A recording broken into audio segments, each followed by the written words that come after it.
شروع اللہ کا نام لے کر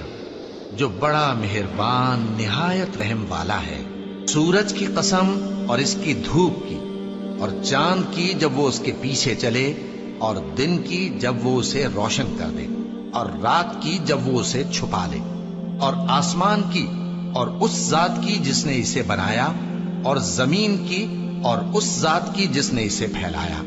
اور نفس انسانی کی اور اس کی جس نے اسے درست کر کے بنایا، پھر اس کو بدکاری سے بچنے اور پرہیزگار بننے کی سمجھ دی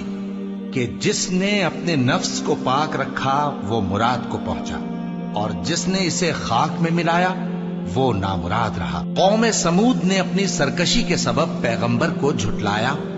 جب ان میں سے ایک نہایت بدبخت اٹھا تو اللہ کے پیغمبر صالح نے ان سے کہا کہ اللہ کی اونٹنی اور اس کے پانی پینے کی باری سے خبردار رہو، مگر انہوں نے پیغمبر کو جھٹلایا،